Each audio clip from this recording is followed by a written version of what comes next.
વિદ્યાર્થીઓ, આજના વિડીયોમાં ખૂબ જ અગત્યની એવી થિયરી એલસીઆર શ્રેણી પરિપથ જ છે, પણ એનું વૈશ્લેષિક ઉકેલ આપણે જોવાનો છે. તો આપણે આગળની થિયરીમાં એલસીઆર શ્રેણી પરિપથ ફેઝરની રીતે જે પ્રવાહ અને કડા તફાવતનું જે સૂત્ર લાવ્યા હતા એ જ સૂત્ર મેળવવાનું છે, પણ આ વૈશ્લેષિક ઉકેલ એટલે કે એનાલિસિસને આધારે આપણે એ સમીકરણ મેળવવાના છે.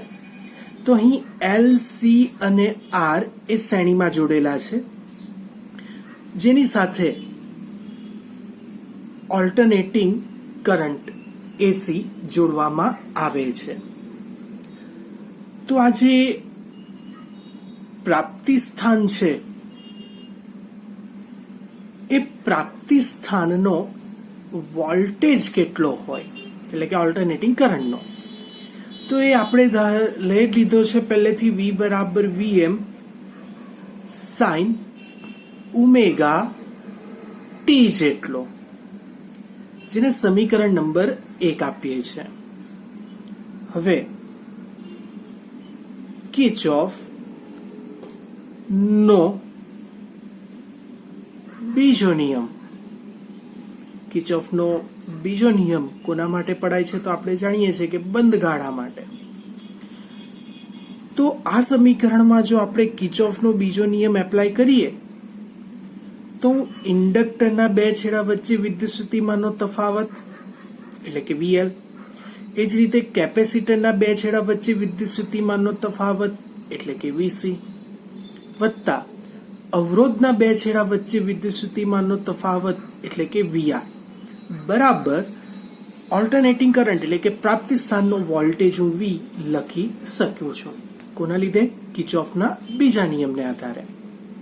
ચાલો, V of L એટલે ઇન્ડક્ટરના બે છેડા વચ્ચે વિદ્યુતસ્થિતિમાનના તફાવતનું સૂત્ર છે, આપણે જાણીએ છીએ L di by dt છે, વત્તા V of C એટલે કેપેસિટરના બે છેડા વચ્ચે વિદ્યુતસ્થિતિમાનના તફાવત, જેનું સૂત્ર છે આપણે જાણીએ છીએ કે Q by C, અને આ જે અવરોધ છે એ અવરોધના બે છેડા વચ્ચે વિદ્યુતસ્થિતિમાનના તફાવતનું સૂત્ર આવે છે IR, અને એના બરાબર લખાશે V. વિદ્યાર્થીઓ, આ જે આપણને જે સમીકરણ મળ્યું છે ને એ વિદ્યુત પ્રવાહ અને વિદ્યુત ભારના ફોર્મમાં છે. હવે મારે આ જે આખું સમીકરણ છે તે એક જ ફોર્મમાં કન્વર્ટ કરી નાખવું છે, એટલે હું અહીં Q I is equal to dq by dt જે આપણે સૂત્ર જાણતા જ છે, એટલે હું અહીં I ની જગ્યાએ dq by dt લખી દઈશ, તથા આ જે I નું જો હું વિકલન કરું સમયની સાપેક્ષે એટલે di by dt, તો શું થશે? તો તે થશે d square q by dt square. આ બંનેની કિંમત હું સમીકરણ નંબર 2 માં મૂકી દઈશ. તો સમીકરણ નંબર 2 માં મૂકતા L di by dt ની જગ્યાએ d square q by dt square લખાશે, plus q by c plus, ચાલો I પ્રવાહનું સૂત્ર શું છે? આ dq by dt તે મૂકી દેવ, બરાબર V ની જગ્યાએ સમીકરણ નંબર 1 ઉપરથી હું V ની જગ્યાએ VM સાઇન ઓમેગા ટી લખી શકું છું. તો આ રીતે મેં આખું જે સમીકરણ જે પ્રવાહ અને વિદ્યુતભારના ફોર્મમાં હતું તેની જગ્યાએ ફક્ત વિદ્યુતભારના ફોર્મમાં જ કન્વર્ટ કરી દીધું છે. તો આ સમીકરણને હું નંબર આપું છું 4. ચાલો, હવે મારે મેં આગળ જે કીધું તેમ થિયરીમાં આપણે જે ફેઝરની રીતે પ્રવાહ અને કડા તફાવત શોધ્યો હતો, તો આ થિયરીમાં પણ વૈશ્લેષિક ઉકેલમાં પણ મારે એ જ વસ્તુ શોધવાની છે, પણ જરાક જુદી રીતે. તો આજે સમીકરણ નંબર જે 3 હતું એ સમીકરણ નંબર 3 માં જે વિદ્યુત ભાર હતો એનો જે ઉકેલ છે એ ઉકેલ ધારવાનું છે, હું ધારી લઉં છું કે ધારો કે તેનો ઉકેલ Q બરાબર QM sine omega T plus theta છે. કોનો ઉકેલ? આજે સમીકરણ નંબર 3 માં જે આ વિદ્યુત ભાર છે એનો ઉકેલ એ કંઈક આવો છે, જેને હું સમીકરણ નંબર આપું છું 4. હવે આ તો મેં ફક્ત આ Q ની વાત કરી. હવે તો મારે તો dq બાય dt પણ શોધવાનું અને d2q બાય dt સ્ક્વેર બી શોધવાનું છે. તો મારે આ સમીકરણને હું પહેલી વખત વિકલન કરું એટલે કે સમીકરણ નંબર 4 નું હું સમયની સાપેક્ષે વિકલન કરું તો એ વિકલન મને શું મળશે? તો q ની જગ્યાએ હું લખી શકીશ dq બાય dt. ચાલો હવે આ જે સમીકરણ છે એ સમીકરણમાં qm તો અચળ છે એટલે સાઇનનું વિકલન કરવું પડશે. d by dt sine omega T plus theta. ચાલો આપણે જાણીએ છીએ કે સાઇનનું વિકલન શું થાય છે? તો એનું વિકલન થાય છે cos omega T plus theta. ચાલો આપણે તો સાઇનનું વિકલન કર્યું, પણ સાઇનમાં રહેલા જે ખૂણો ઓમેગા ટી પ્લસ થીટા એનું પણ કરવું પડશે. એટલે d into d by dt મળશે ઓમેગા ટી પ્લસ થીટાને. ચાલો તો શું થશે? અહીંયા QM cos omega T plus theta into d by dt omega t ને મળશે તો ઓમેગા ટી નું વિકલન 1 અને થીટા અચળ છે એટલે એનું વિકલન 0. તો આમ હું dq બાય dt ની જગ્યાએ શું લખી શકીશ? તો QM. હવે આ ઓમેગા આગળ આવી જશે એટલે QM omega cos omega T plus theta લખાશે, જેને સમીકરણ નંબર આપી દઉં છું 5. તમને સમજ પડી જશે કે આ વિકલન કઈ રીતના થયું. હવે મારે તમને હજુ એક સૂત્ર સાબિત કરવાનું છે. તો આપણે જોયું સમીકરણ નંબર 3 માં આ q નો ઉકેલ ધારી લીધો હતો. હવે dq બાય dt પણ મળી ગયું. હવે કોણને શોધવાનું? d2q બાય dt સ્ક્વેર ને. તો એના માટે હું આ જે સમીકરણ નંબર 5 છે એ સમીકરણ નંબર 5 નું હું સમયની સાપેક્ષે વિકલન કરતા, તો dq બાય dt હતું તો તેની જગ્યાએ શું લખાશે? d2q by dt square. ચાલો તો અહીં qm અને ઓમેગા તો અચળ છે, તો વિકલન કોનું થશે? સમયની સાપેક્ષે કોસનું ઓમેગા ટી પ્લસ થીટા. ચાલો હવે અહીં આ qm ઓમેગા કોસનું વિકલન શું થાય? તો આપણે જાણીએ છીએ કોસનું વિકલન થાય છે minus sign omega T plus theta. ફરીથી આપણે કોનું વિકલન કર્યું છે? કોસનું, જે છે માઇનસ સાઇન, પણ કોસમાં રહેલો જે ખૂણા ઓમેગા ટી પ્લસ થીટા એનું વિકલન બાકી છે એટલે એનું વિકલન હવે કરવું પડે ડી બાય ડીટી ની સાપેક્ષે એટલે કે સમયની સાપેક્ષે. તો આ QM omega minus sign omega T plus theta. Okay, અને આનું વિકલન શું આવશે? ઓમેગા, કારણ કે ટી નું વિકલન 1 અને આ થીટા તો અચળ એટલે એનું વિકલન 0. તો આમ હું d2q બાય dt સ્ક્વેર ની જગ્યાએ શું લખી શકીશ? એક તો માઇનસ આગળ આવી જશે, QM આ ઓમેગા ને ઓમેગા એટલે omega square sine omega T plus theta. જેને હું સમીકરણ નંબર 6 આપું છું. હવે વિદ્યાર્થીઓ, આ સમીકરણ નંબર 6, સમીકરણ નંબર 5, સમીકરણ નંબર 4 એ બધાનો જવાબ જે મળ્યો છે એને હું સમીકરણ નંબર 3 માં મૂકી દેવા જઈ રહ્યો છું. એટલે કે એવું મારાથી લખી શકાય કે સમીકરણ નંબર 3 માં સમીકરણ નંબર 4, 5 અને 6 ની કિંમત મૂકતા. ચાલો, એટલે આપણું મેઇન જે સમીકરણ છે તે સમીકરણ નંબર છે 3. ચાલો, સમીકરણ નંબર 3 જે આપણને કહી શકાય જે છે L d2q by dt2, એટલે L તો રહેશે. d2q by dt2 સમીકરણ નંબર આ 6 આપે છે, જેની વેલ્યુ લખી દઉં છું -qm omega square sine omega T plus theta. Okay, plus q by c. ચાલો, q ની વેલ્યુ એ સમીકરણ નંબર 4 જે આપણે ઉકેલ ધારી લીધેલો હતો એ આપણને આપશે. તો તેથી હું q ની જગ્યાએ લખી દઉં છું qm sine omega T plus theta plus r into dq by dt. આ જે dq બાય dt જે છે એની વેલ્યુ સમીકરણ નંબર 5 આપશે. તો એ જે સમીકરણ નંબર 5 ની વેલ્યુ છે તે હું લખી દઉં છું qm omega cos omega T plus theta.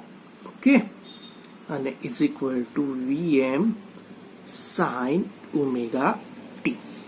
ચાલો, જોવા જઈએ તો ઘણું જ એવું મોટું સમીકરણ આપણી સામે દેખાઈ રહ્યું છે. હવે બરાબર, બહુ સાચવીને હવે કામ કરવા જેવું છે. તો મારે qm ઓમેગા એ બધામાંથી કોમન નીકળશે, પણ અહીંયા ઓમેગા નથી, એટલે હું અહીંયા ઓમેગા વડે ગુણી દઉં અને ઓમેગા વડે ભાગી દઉં છું. તેથી હું બધામાંથી qm ઓમેગા એ હું કોમન કાઢી લઈશ. તો હું અહીંયા qm ઓમેગાને કોમન કાઢું તો આ પદમાં શું લખી શકીશ? તો -l omega sign omega T plus theta લખી શકીશ. પ્લસ આ પદમાં 1/ωc રહેશે into sine omega T plus theta લખી શકીશ પ્લસ r. હવે અહીંયા qm ઓમેગા જતા રહ્યા છે એટલે r into cos omega T plus theta જ રહેશે is equal to vm sine omega T. આ તો છે જ. ચાલો, તો માટે qm ઓમેગા, વિદ્યાર્થીઓ ઓમેગા એલ એટલે કે એક્સએલ લખાય, બરાબર ને? અને આ જે બંને જે પદ છે ને એ બંને પદમાંથી હું સાઇનને કોમન કાઢી લઉં છું, સાઇન ઓમેગા ટી પ્લસ થીટાને, અને 1/ωc એટલે xc અને આ માઇનસ એક્સએલ લખી શકું, બરાબર? વત્તા આ પદ તો as it is r cos omega T plus theta is equal to vm sine omega t. ચાલો, હવે હું વિદ્યાર્થીઓ આ જે પદ છે એ પદને પરિપથનો ઇમ્પિડન્સ એટલે કે z વડે ગુણું છું અને z વડે ભાગી દઉં છું, અને અહીં એક વસ્તુ ધારી લઉં છું કે અહીં ધારો કે આર બાય ઝેડ જેની વેલ્યુ કોસ ફાઈ છે અને આ જે એક્સી માઇનસ એક્સએલ બાય જે ઝેડ છે એની વેલ્યુ સાઇન ફાઈ છે. અને આપણે છેલ્લે સમીકરણ નંબર 6 ઉપર અટકેલા હતા, તો હું આને સમીકરણ નંબર આપું છું 7. ચાલો હવે આ તો ધારી લીધું છે. ધારો કે હવે હું અહીં એવું લખી શકું કે આ જે સાઇન ફાઈ છે ના છેદમાં હું કોસ ફાઈ કરું તો આ XE minus XL by Z ના છેદમાં કોસ ફાઈ એટલે આર બાય ઝેડ, ઝેડ ને ઝેડ કેન્સલ થાય તો સાઇનના છેદમાં કોસ એટલે tan phi is equal to XE minus XL by R. તો માટે phi is equal to tan inverse XE minus XL by R. તો આપણે શું શોધી કાઢ્યું? આ તો આપણે કડા તફાવત શોધી કાઢ્યું. ચાલો હવે આ જ રીતે જો હું સાઇન સ્ક્વેર ફાઈ એટલે કે આ સમીકરણ નો વર્ગ વત્તા કોસ સ્ક્વેર ફાઈ કરું તો શું થશે?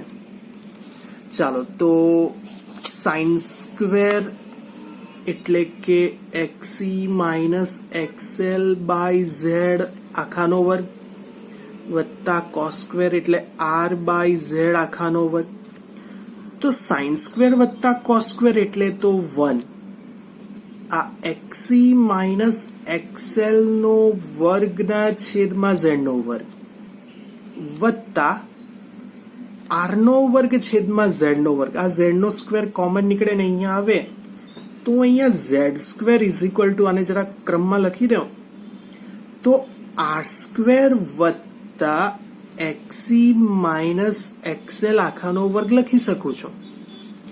તો માટે Z is equal two under root બંને બાજુ વર્ગમૂળ લેતા અંડરરૂટમાં આર સ્ક્વેર વત્તા એક્સી માઇનસ એક્સએલ આખાનો વર્ગ લખાય છે.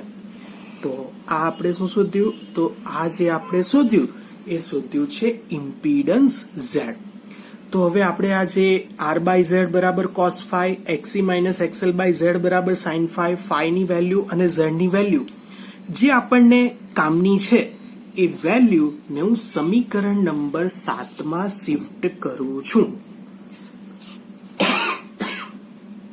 તો હવે સમીકરણ નંબર 7 ઝેડ ક્યુએમ ઓમેગા. ચાલો તો XE minus XL by Z જેની જગ્યાએ આપણે ધાર્યું છે sine phi into sine omega T plus theta. R by Z ની જગ્યાએ લીધું છે cos phi into cos omega T plus theta. તો is equal to VM sine omega T. વિદ્યાર્થીઓ અહીં આ જે કોસ આલ્ફા કોસ બીટા વત્તા સાઇન આલ્ફા સાઇન બીટા જેનું સૂત્ર આપણે જાણીએ જ છે કે કોસ આલ્ફા માઇનસ બીટા છે. તો આ સૂત્ર કંઈક એના જેવું જ દેખાતું છે. આ કોસ આલ્ફા ઇન્ટુ બીટા વત્તા સાઇન આલ્ફા ઇન્ટુ બીટા. તો હું અહીંયા એને કઈ રીતના લખી શકીશ? તો હું આને cos omega T plus theta એ આપણો આલ્ફા છે અને બીટા તરીકે ફાઈ એટલે minus phi is equal to VM. હવે આ જે સાઇન છે ને એ સાઇનને પણ મારે કોસના સ્વરૂપમાં રૂપાંતર કરવું હોય તો cos omega T minus pi by 2 લખાય, કારણ કે cos omega T minus pi by 2 બરાબર સાઇન ઓમેગા ટી જ છે. તો હવે આપણે બંને બાજુ ને સરખાવતા, તો બંને બાજુને સરખાવીએ તો એક બાજુ કોસ વાળા પદ ને કોસ સિવાયના પદને સરખાવીએ તો અહીંયા ઝેડ QM ઓમેગા બરાબર VM તરીકે લઈ શકું. તો આ જે QM ઓમેગા છે તો એની જગ્યાએ ધારવાનું છે, ધારો કે IM બરાબર Z is equal to VM. તો માટે VM is equal to IM into Z લખાશે ને, અને IM is equal to VM by Z, જ્યાં Z એ તો ઇમ્પિડન્સ છે પરિપથનો, તો એની જગ્યાએ તો હું લખી શકીશ વર્ગમૂળમાં R² વત્તા XE minus XL whole square. ચાલો બરાબર. અને બીજું કે આ omega T plus theta minus phi બરાબર omega T minus pi by 2. આ ઓમેગા ટી જાય તો થીટા બરાબર ફાઈ માઇનસ પાઈ બાય 2. ચાલો હવે આપણે તો પ્રવાહનું સૂત્ર તો શોધી કાઢ્યું. હવે જે સૂત્ર શોધવાનું છે તે પ્રવાહનું સૂત્ર જ છે, પણ પ્રવાહ I બરાબર IM ઇન્ટુ સાઇનના ફોર્મમાં છે. તો એ આપણને પ્રવાહનું સૂત્ર ક્યાં મળશે? તો એ આપણે 5મા સમીકરણમાં શોધી જ કાઢ્યું છે, કારણ કે આ જે છે તે તો પ્રવાહ જ બતાવે છે. તો એટલા માટે હું સમીકરણ નંબર 5માં જઈ રહ્યો છું. તો સમીકરણ નંબર 5માં I બરાબર QM omega cos omega T plus, ખાસ જો ઓમેગા ટી પ્લસ થીટા છે બરાબર, અને થીટાની જગ્યાએ આપણે શું લખી શકીએ? Phi minus pi by 2. તો માટે I is equal to QM into omega તરીકે આપણે કોને લીધો છે? IM. અને આ ધારો કે થીટા હોય તો થીટા માઇનસ પાઈ બાય 2 એટલે પહેલું ચરણ, એટલે અહીંયા લખાશે sine omega T plus phi. તો આમ આપણે આ જે થિયરી હતી વેસલિક ઉકેલ, જેમાં આપણે જે વિદ્યુત સ્થિતિમાનનું સૂત્ર હતું V બરાબર VM સાઇન ઓમેગા ટી, અને એના દ્વારા sine omega T plus phi લાવ્યા છે. અને આ સમીકરણમાં આપણે ઇમ્પિડન્સનું સૂત્ર એ વર્ગમૂળમાં R² વત્તા XE માઇનસ XL બાય હોલ સ્ક્વેર પણ મેળવ્યું છે બરાબર.